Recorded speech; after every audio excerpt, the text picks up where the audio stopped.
And basically, it's over, folks. 15 films, a Snyder Cut, a couple of Marthas, and it's now done. The DCEU, as it's generally known, has come to an end in time to be rebooted again with James Gunn at the helm in 2025. And does it go out with a splash, or does it go out with the bubbles rising to the surface as someone gasps for breath? Sadly, it's the latter instead of the former. We have the return of James Wan directing Aquaman. We've got Jason Momoa back as Arthur Curry in what is a lackluster sequel. It does have its moments, but generally, this is really drowning in the shallow end. Yeah. So Black Manta discovers an ancient weapon and sets out to destroy Atlantis, for reasons. Aquaman, Arthur Curry, struggling with being the ruler of the undersea world, has to turn to his imprisoned half-brother Orm, played by Patrick Wilson, for help. And so what you've got is a mismatched buddy movie, some at times decent effects, but generally passable effects work, some unfunny gags, and a script and a film that feels generally as though it's been cobbled together. Sounds fair, Andy? Yes. Now, we've spoken in the past about the first Aquaman film, that I had a huge amount of love for it. Lee, not so much. But I never quite got it. I never quite enjoyed it. One of the main reasons I like Jason Momoa, I just don't see him as Aquaman. I think he was cast to be DCEU's Thor. Interestingly, he doesn't look like Aquaman. He's far too bulky for somebody who's a swimmer and should be lean.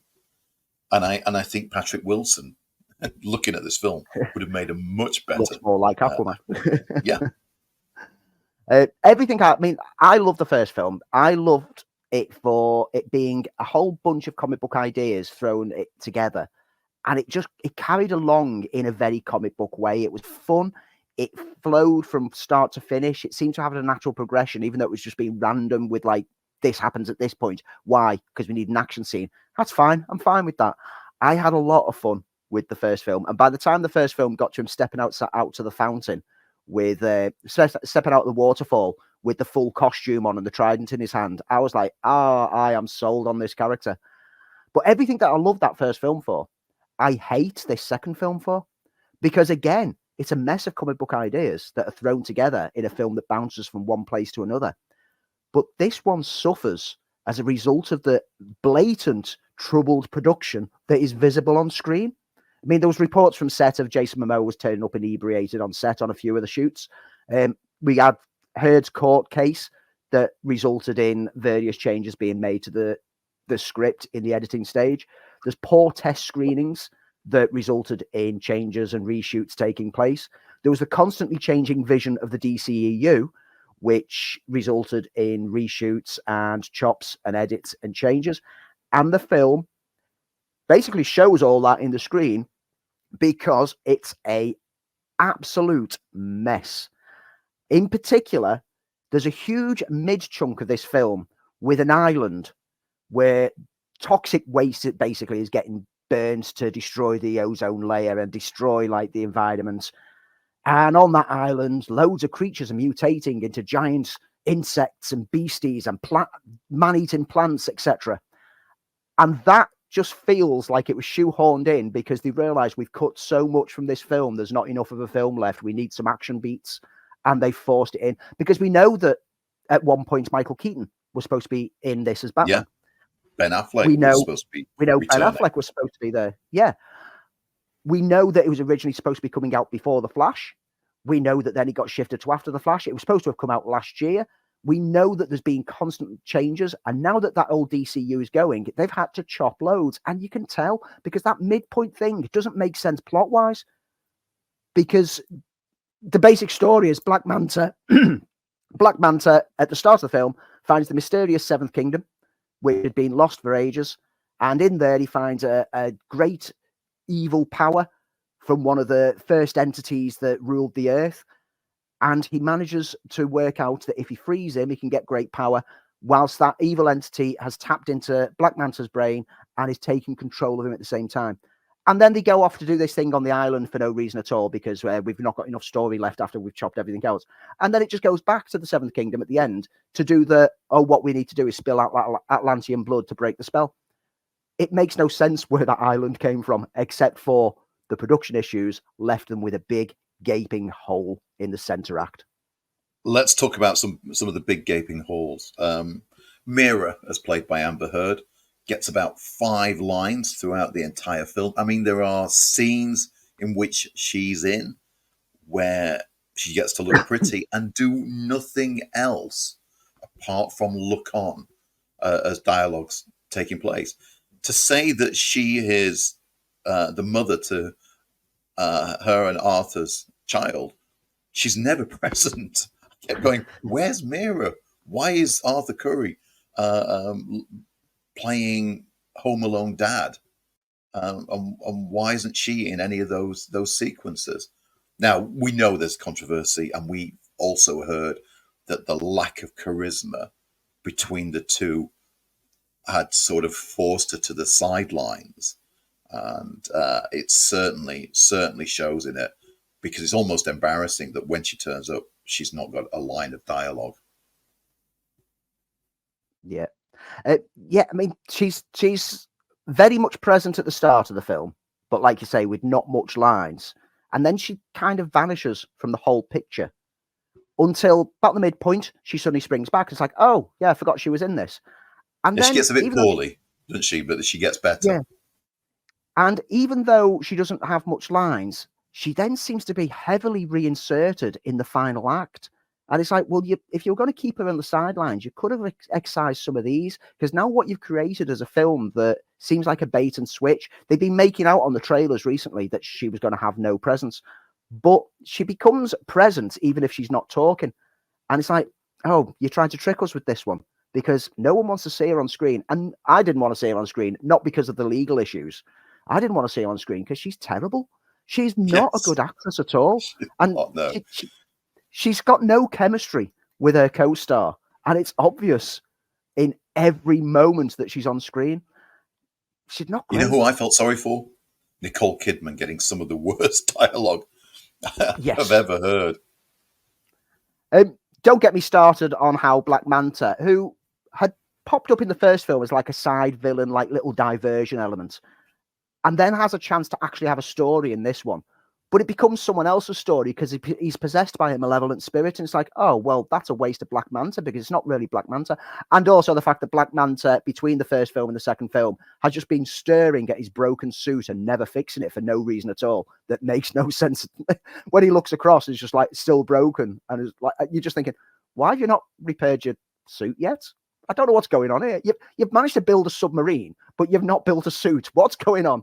Or how in the final act, he suddenly knows the intricate details of Aquaman's personal life and that he's got a baby, even though only minutes beforehand, he was quite surprised that he was with Mira.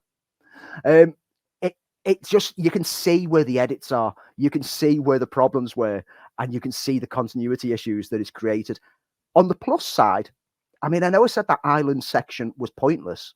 That did give us some good bonding between Aquaman and his brother Orm, Patrick Wilson, which I think you said that it felt very Thor Dark World. It was that, like, taking the two enemies, but having them bond.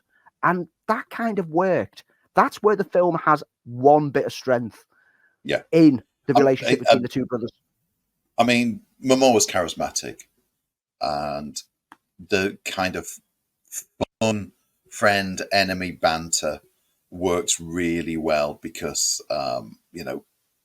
Patrick Wilson is such a great screen presence that he even in the most underwritten of roles, he can always do incredibly well. And that's the bit I enjoyed.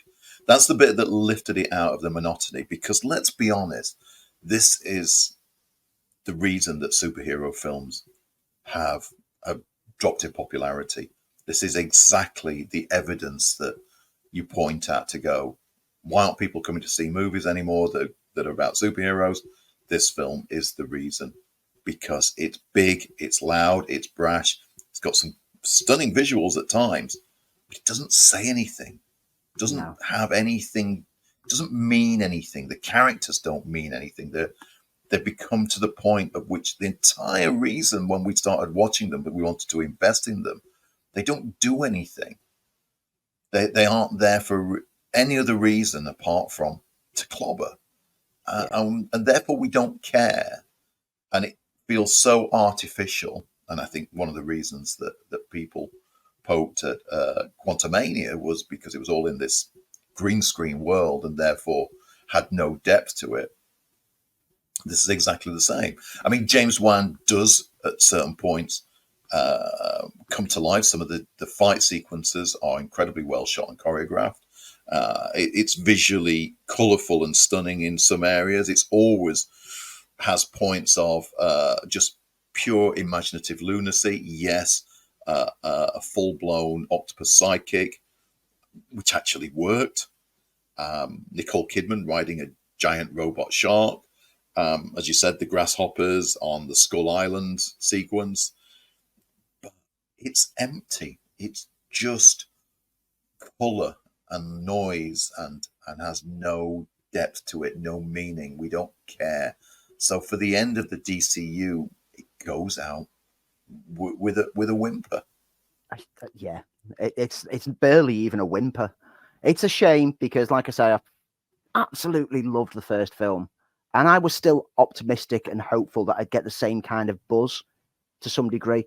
But I went from like a 5-star film on the first film to 1.5 stars on this because I sat for the whole runtime just feeling let down, feeling underwhelmed.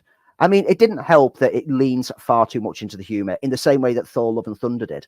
This leans too much into the humor. When you have, within the first few minutes, like, oh, do you find hilarity in babies weeing on people? Oh, well, no. Oh, well, we'll do it again in a different way. Oh, no, I still don't like it. No, it's still not my sense of humor, and you're not gonna get me. So please stop having things weeing on the lead character. So in the midpoints, they have something weighing on the lead character again. It's like, oh, would you just stop this already? And the soundtrack, that I mean, I don't know if this is a result of the edits that like they couldn't get the score to work properly, but do we really need a dun dun dun noise every 5 seconds from the music score? Because I got so fed up of the dramatic dun dun dun constantly playing. Someone would just say like a line of dialogue. It'd be like saying, "Oh, I'm going to get a slice of toast." Dun dun dun. It was like that level of ridiculousness. Yet everything about this film just it. I mean, we said last week that this felt like they were putting this out to die. There's been no buzz around it. There's been no publicity, and it's going to die. This is going to die. It's not doing well at the box office at the moment. I don't think it's going to do much. It's been critically slated, and even the public response has been very bad on it. And it's a disappointment. It's a shame. They had a chance to go out on a bang with the DCU. They could have finished this film and kept in those cameos that they've ended up taking out as like a final farewell to everything. But instead, it's just a wet limp of a film.